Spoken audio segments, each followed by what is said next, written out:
कल विधानसभा में एक बिजली के बिल को लेकर के एक पॉइंट उठा था, जिसमें कि ये सामने हाईलाइट आया, जो कि आम आदमी पार्टी बहुत टाइम से कोशिश कर रही है बताने का, कि सरकार ने माना, हरक सिंह रावत जो कि आज बिजली डिपार्टमेंट उसके जो मंत्री भी हैं, उन्होंने एक्सेप्ट करा कि कोई 65,000 बल्कि 64,900 कुछ बिल हैं, जो कि एक जो आदमी को जितना घर में बिजली खर्च करी है उससे ऊपर ज़्यादा एस्केलेट करके भेजे गए हैं। तो ये अगर सिस्टम इस तरीके से बनाए जाएंगे कि बिजली के बिल की रीडिंग लेने के लिए कोई कंपनी को आउटसोर्स करा जा रहा है, वो कंपनी जा कर के बिल मीटर्स की रीडिंग ले रही है, और उसके बाद में पता चल रहा है कि इन्फ्लेशन इतना ज़्यादा है कि कई जगहों पे तो ऐसा है कि 20,000 रुपये नहीं बढ़ा है बिल, 40,000 नहीं बढ़ा है, 4 लाख नहीं बढ़ा है। एक जगह ऋषिकेश में 20 करोड़ का बिल आ रखा है। मतलब मेरे को लगता है कि ये तो बड़े खुलेआम वाली चीज़ है कि 20 करोड़ का बिल तो मेरे ख्याल से पूरे उत्तराखंड की 20% जनसंख्या का आता है। अगर इस तरीके के बिल बिजली विभाग से आ रहे हैं तो फिर वो कौन सी मॉनिटरिंग है, वो कौन से तरीके हैं जो कि आउटसोर्स करके बिल लिए जाते हैं, बिल की डिटेल्स ली जाती है और उसके बाद ना बिल अपनी मर्जी से भर के भेज दिए जाते हैं। आज बिजली उत्तराखंड का एक मुख्य मुद्दा बन रखा है। हम लोग कई जगह जब चर्चा कर रहे हैं तो बुजुर्ग लोग हमको बोल रहे हैं कि एक होती थी वृद्ध पेंशन, यहाँ पे जो हर किसी को मिलनी चाहिए। कहते हैं क्योंकि हमारे घर से कोई ना कोई आदमी एक उस सीमा को पार करता है जो कि उसको पैसे मिलते हैं, पेंशन मिलती है या उसके बच्चे को नौकरी मिलती है।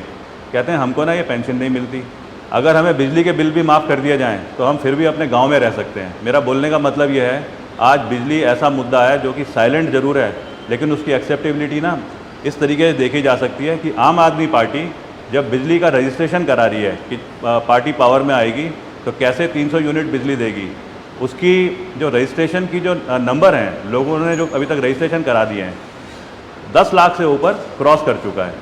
अगर बिजली के मुद्दे को लिया जाए और इस मुद्दे पे खाली हम पॉलिटिक्स ही करते रहेंगे और वैसे वाली पॉलिटिक्स जिसमें बात करी जा रही है, तो शायद मेरे को लगता है कि सरकार ने अपने गवर्नेंस के जो तरीके हैं वो ना टोटली छोड़ दिए हैं। अभी कुछ दिन से क्या हो रहा है कि जब आम आदमी पार्टी ने शुरू करा अपना बिजली कैंपेन और लोगों को उसकी एक्सेप्टेबिलिटी दिखनी शुरू हुई, तो विपक्ष पार्टी ने तो हमारे खिलाफ बोलना शुरू करा। जो सरकार में जो पार्टी है भारतीय जनता पार्टी, उन्होंने खुलेआम वो कार्रवाई शुरू कर दी है जिसे मैं बोलूँगा कि लॉ एंड ऑर्डर को तोड़ना। हमारे पोस्टर फाड़े जा रहे हैं, ठीक है, हमारे कार्यकर्ता अपनी अपनी जगहों पे अपनी इच्छा से कुछ ना कुछ समाज के लिए करने की कोशिश कर रहे हैं। वो ऑटो रिक्शा हायर कर रहे हैं रक्षाबंधन के दिन हरिद्वार में, और ऑटो रिक्शा इसलिए कि बहनें अपने भाइयों को राखी बांध नहीं जा सके, और उसके लिए ये एक गाड़ी की सुविधा दी जा रही है। ऑटो रिक्शा ड्राइवर को सरकार बंद कर दे रही है। पुलिस का मैं समझता हूँ कि जब उसके ऊपर दबाव आएगा तो उसे करना पड़ेगा। अगर इस तरीके से सरकार हमको रोकना चाहती है, अगर इस तरीके से सरकार उन मुद्दों को रोकना चाहती है जिसको कि आज जनता की बहुत ज़्यादा ज़रूरत है, तो कहीं ना कहीं सिस्टम इतना ज़्यादा टूटता जा रहा है कि हर किसी पे ना भरोसा ख़त्म हो जाएगा। अभी कुछ दिन पहले फिर क्या हुआ, हमारे पोस्टर जब लगाए गए तो 8 वो लोग जो कि काम करते हैं, जिनका परिवार उनके रोज़ की जो तनख्वाह मिलती है, जो पैसे मिलते हैं उस पर निर्भर करता है, उन लोगों को बंद कर दिया गया। पहली बार हुआ है कि पोस्टर लगाने के चक्कर में किसी पॉलिटिकल पार्टी के एक इंटरेस्ट को देखते हुए सरकार ने खुलेआम उन लड़कों को पकड़ा और जेल में बंद कर दिया। उनकी जमानत नहीं हो पा रही है अभी तक। और जमानत क्यों नहीं हो पा रही है कि हम लोग पूरी कोशिश कर रहे हैं कि ये लड़के ना छूटें। ये 8 जो लोग हैं ये नौकरी करते थे, ये पार्टी के मेंबर भी नहीं थे, इनके घर की रोजी रोटी चले। तो क्या हो रहा है, हम लोग एक जगह से जमानत की कार्रवाई करा रहे हैं तो ना अगले दिन पार्टी दबाव डाल करके किसी और थाने में उनके ऊपर केस कर दे रही है। मतलब ये जो चीज़ है ये तो ना बिल्कुल ही नॉन एक्सेप्टेबल है। मैं तो ये चैलेंज करता हूँ बल्कि पार्टीज़ को, आपको वाकई में ना अगर लगता है कि आप इन लड़कों को पकड़ करके और ये मुद्दे को बंद कर सकते हो, तो उन लड़कों को क्यों पकड़ रहे हो? जिसका पोस्टर लगा है उसे पकड़ो। कर्नल अजय कोठियाल का फोटो है उसमें, पकड़ना है कर्नल अजय कोठियाल को पकड़ो। हम कोई जमानत भी नहीं लेंगे, सीधा जेल जाने को तैयार हैं।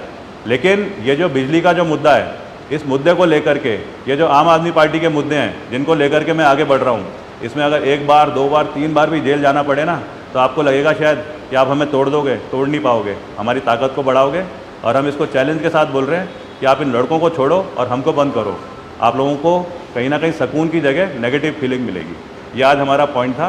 बिजली के ऊपर जो करप्शन चल रहा है, बिजली की वजह से जो समाज में तोड़फोड़ हो रही है, उसके लिए ये प्रेस कॉन्फ्रेंस करने का। हाँ,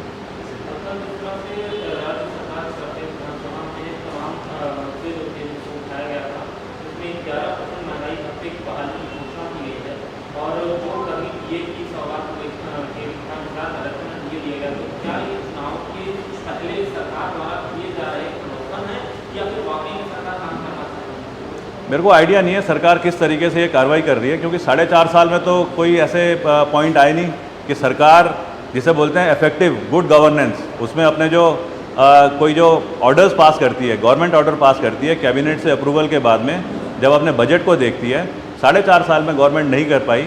आखिरी के 6 महीने में वो भी तब कर रही है जबकि सरकार के ऊपर ना एक क्वेश्चन लगना शुरू हो गया है कि एक मुख्यमंत्री चेंज हुए, सर्वे में वो डाउन आए, दूसरे मुख्यमंत्री चेंज हुए, सर्वे में और डाउन आए, तीसरे मुख्यमंत्री आए, यंग हैं लेकिन परफॉर्म नहीं कर पा रहे हैं क्योंकि कुछ चीज़ दिख नहीं रही है ग्राउंड पे। तो ऐसे अगर मुद्दे हाईलाइट होंगे, मेरी नज़र में अगर मैं आम नागरिक की तरह बोलूँ तो शायद सबको दिख रहा है कि ये ना इलेक्शन से पहले वो शब्द जो बोलते हैं जुमलेबाजी है, जिसमें जनता को गुमराह करा जा रहा है, और इसके बाद में अचानक बोल देंगे अब तो आचार संहिता लग गई है, अब ये तो इलेक्शन कमीशन ने रोक दिया है, हमने अपनी तरफ से कोशिश करी थी, और फिर वो 5 साल के लिए पुराने मुद्दों को लेके आएगी अपने मैनिफेस्टो में, जो पिछली बार और उससे पिछली बार जब सरकार यहाँ पे इलेक्शन लड़ी है तो हर बार लेके आती है।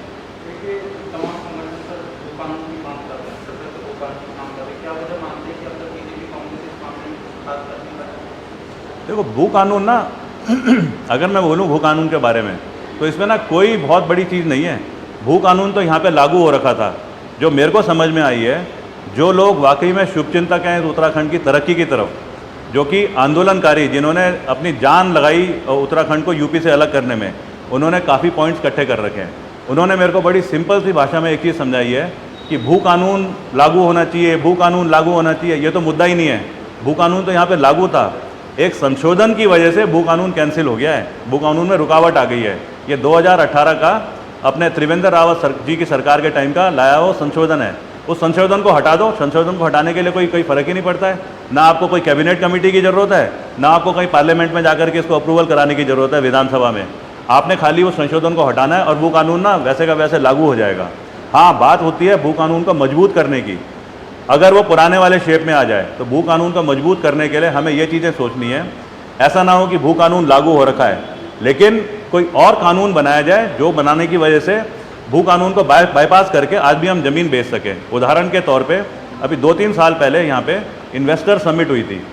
इन्वेस्टर समिट में क्या हुआ था, उत्तराखंड सरकार ने बड़ा अच्छा यहाँ पे लेआउट बनाया, बड़े अच्छे अपने मुद्दे दिए, बड़े अच्छी अपने रिसोर्सेज बताई कि ये हिमालय राज्य है, यहाँ पे यही चीज़ें हैं, और उन्होंने बड़े बड़े कॉरपोरेट को आमंत्रित करा, आप लोग आइए और आपको हम समझाते हैं कि हमारे यहाँ क्या रिसोर्सेज हैं, आप आकर के यहाँ पे अपनी फैक्ट्री लगाइए, अपने कॉरपोरेट के यहाँ पे बिजनेस सेंटर इस्टेब्लिश करिए। मकसद उत्तराखंड को और ज़्यादा रोजगार मिलेगा। एक उसमें पॉइंट साथ में यह आया कि उत्तराखंड सरकार कॉरपोरेट को उत्साहित करने के लिए अपनी तरफ से क्या सपोर्ट करेगी। उत्तराखंड सरकार ने बोला हम ना ज़मीन आपको सब्सिडी में, ज़मीन आपको फ्री प्रोवाइड करेंगे।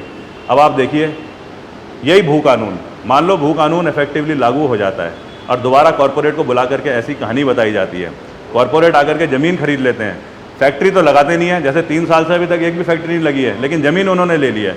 तो भू कानून बाईपास नहीं होना चाहिए, हमें तो उन चीज़ों पे सोचना है। भू कानून आज की तारीख में एक संशोधन को हटाना है और लागू हो जाएगा दोबारा से।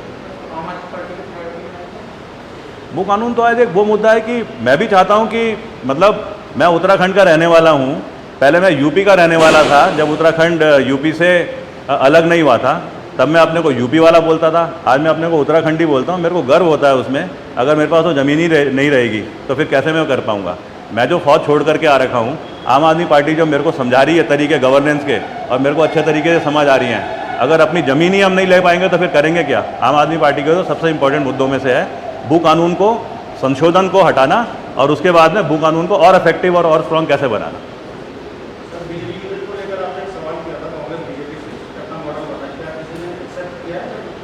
क्या चीज़ दोबारा पूछना।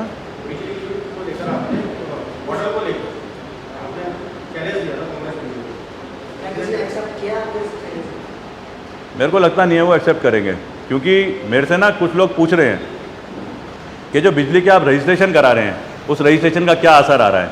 कुछ लोग उन लोगों से जाकर के पूछ रहे हैं दूसरी पार्टी के जिनके रजिस्ट्रेशन हो रहे हैं कि आप रजिस्ट्रेशन क्यों कर रहे हो। तो पता है कुछ होता है कि एक होता है पॉलिटिकल स्टंट, कुछ होता है प्राकृतिक सच्चाइयाँ। जैसे हम सर्वे करते हैं तो सर्वे होता है स्टैटिस्टिक्स के बेसिस पे, लेकिन एक होता है ह्यूमन सर्वे, इंसानी सर्वे।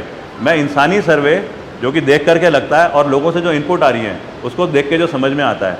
आज बिजली का इशू तो उनके हाथ से निकल गया है, वो अब कोई ना कोई ऐसा इशू लेकर के आएंगे कि आम आदमी पार्टी को बिजली पे चैलेंज नहीं, आम आदमी पार्टी की जगह वो कोई और मुद्दे को लेके आए, क्योंकि बिजली में तो वो पीछे हट गए, नहीं आ पा रहे आगे।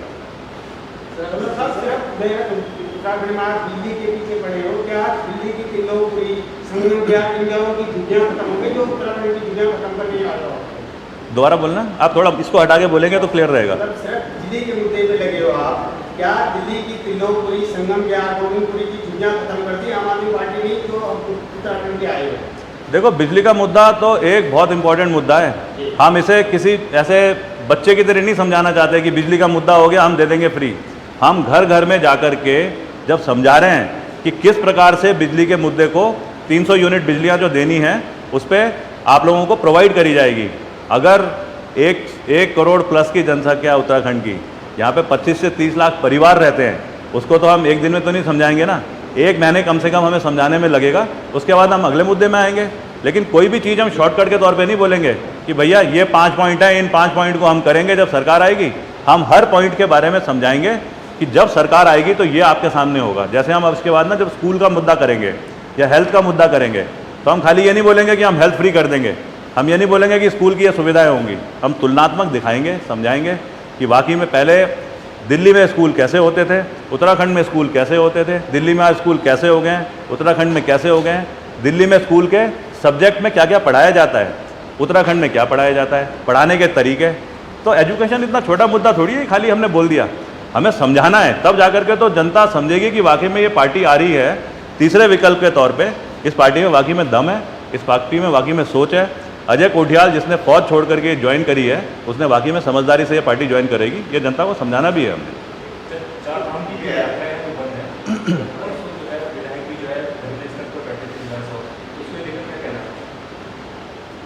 जब मैं शुरू में यहाँ पे आया था तो मेरे को ये पता था 4 धाम की एक जो यात्रा है, इस यात्रा से 90 से ज़्यादा प्रकार के व्यवसाय जुड़े होते हैं।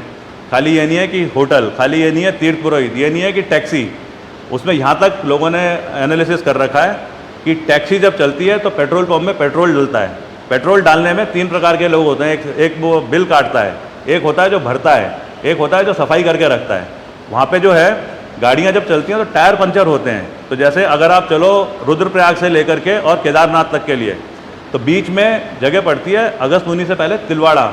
वो फेमस किस चीज़ के लिए है? वहाँ पे ना सारे टायर रिपेयरिंग सेंटर है, क्योंकि इतनी लंबे पहाड़ों में गाड़ियाँ चल रही हैं, टायर रिपेयर हो रहा है। अब टायर रिपेयर कैसे हो रहा है? एक तो पंचर लगाने वाला है, एक को पंचर लगाने के बाद टायर को सप्लाई करने वाला है। छोटे बच्चों को व्यवसाय मिलता था, मतलब जो कि ये नहीं कि उनको इस्तेमाल करना चाहिए, पर घर वाले क्या करते थे, एक पेड़ में 4 छोटे छोटे चूलू लगे। अब वो 4 छोटे चूलू ना, क्योंकि हमारे यहाँ कोऑपरेटिव मॉडल तो है नहीं, तो वो बर्बाद होते हैं। वो क्या करते हैं, अपनी गाय को खिला देते हैं, छोटे बच्चों को पकड़ाते हैं, वो 4 चूलू लेके खड़ा रहता है और हमें भी अच्छा लगता है, अरे बेटा उस बेटे से जब आप पैसे दो ना, कितने का है? वो बोलेगा 30 रुपये का। आप उसे 20 रुपये दो या 50 रुपये दो, उसे नोट से मतलब नहीं है। तो मतलब कितने सारे व्यवसाय जुड़े हैं इसके साथ में। ये तो 4 धाम यात्रा जो है, इसे रोक करके तो हमने 2 साल में उत्तराखंड को इतना बर्बाद कर दिया, जो मेरे ख्याल से जब डिमोनेटाइजेशन हुआ था उस लेवल तक आने वाली नौबत आ रखी है।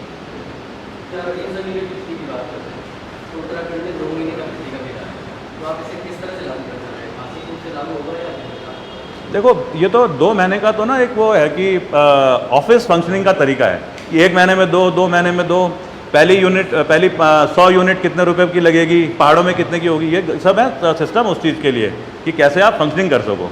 लेकिन बिल तो जो है 300 यूनिट फ्री पर मंथ। अब वो बिल यहाँ पे चाहे 1 महीने का है चाहे 2 महीने का है, हर महीने की 300 यूनिट फ्री होगी। लेकिन इसमें शेयर करना चाहता हूँ कि किस तरीके के सवाल हमारे से आ रहे हैं, क्योंकि हम लोग कॉल करके पूछ रहे हैं गांव में, जैसे कि आपके घर में 300 यूनिट कितने यूनिट लगती है? वो कहते हैं 180 यूनिट। तो हम पूछते हैं बाकी क्या करोगे, क्या आप उसको छोड़ दोगे, मतलब 180 इस्तेमाल करोगे? इस तरीके से बोल रहे हैं गांव वाले। कहते हैं हमारे गांव में रात के टाइम पे पता नहीं चलता है कब सांप बिच्छू अंदर घुस जाए, पता नहीं चलता है वो बाघ आकर के हमारे जानवर को या हमारे बच्चे को उठा के ले जाए। तो वो जो 120 यूनिट है वो घर में खाली बिजली जलाने के लिए नहीं है, वो है घर को सिक्योरिटी देने के लिए। मेरा मतलब लोगों की जागरूकता, लोगों की समझ इस तरीके की है, खाली ये है कि उन्हें समझाने की ज़रूरत है। अब क्योंकि हम समझा रहे हैं 1 महीने में पूरा कैसे करेंगे, तो लोगों का दिमाग और जागरूक होकर के इस तरीके से बात कर रहे हैं।